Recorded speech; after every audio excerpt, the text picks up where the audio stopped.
د اشرف غني تازه څرګندونې او طالبانو ته یې وړاندیزونه. دا چې اشرف غني طالبانو ته څه وړاندیزونه کړي نو جزئیات یې ویډیو کې وګورئ او چینل هم سبسکرایب کړئ.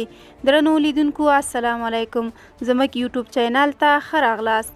د افغانستان مخکني حکومت پرځول شوي ولسمشر اشرف غني وایي د دې لپاره چې افغانستان کې ټول ملیتونه او اقشار ګډ ژوند وکړي، اړتیا ده چې ملي روغه جوړه ترسره شي ترڅو د افغانستان لوستي بشري پانګه د خپل هیواد په آبادولو او ځان بسیاینه کې مسؤلانه او فعال رول ولوبوي. ښاغلی غني ویلي موږ داسې یوه لاره باید پیدا کړو چې موږ ملي روغې جوړې او استقلالیت ته ورسوي او حسابدهي رامنځته کړي ترڅو موږ ټول یو بل سره بیا یو ځای ژوند وکړو. بل خوا نوموړی وایي په افغانستان کې د داعش او نورو ترهګرو ډلو پیاوړتیا ته اندېښمن دی. د افغانستان بېواکه شوي ولسمشر محمد اشرف غني وایي چې په افغانستان کې د داعش او نورو ترهګرو ډلو پیاوړتیا ته اندېښمن دی.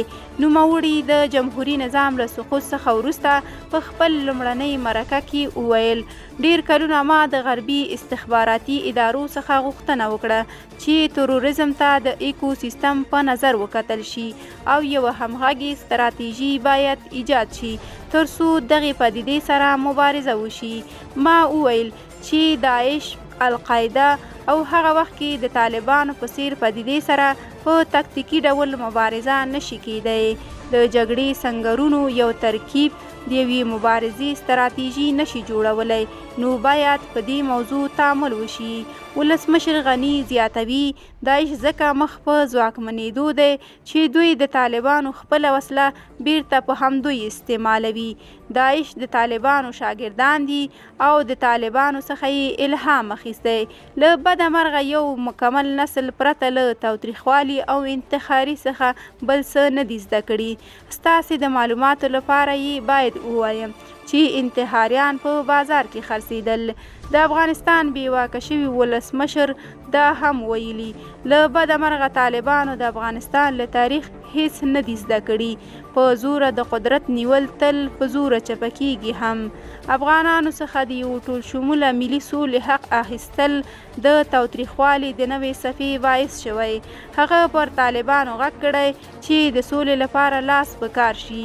ښاغلی غني وایي افغانستان لپاره باید د سولې یو اساسي پلان موجود وي.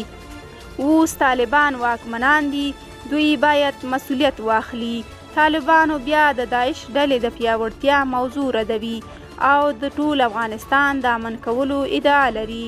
ولسمشر غني د دې خبرې ته په ځواب کې ویلي چې طالبانو امنیت نه دی راوستی بلکې جګړه یې درولي او په نوې بڼه یې تاوتریخوالی او د خپلو مخالفینو وژلو ته شدت ورکړی.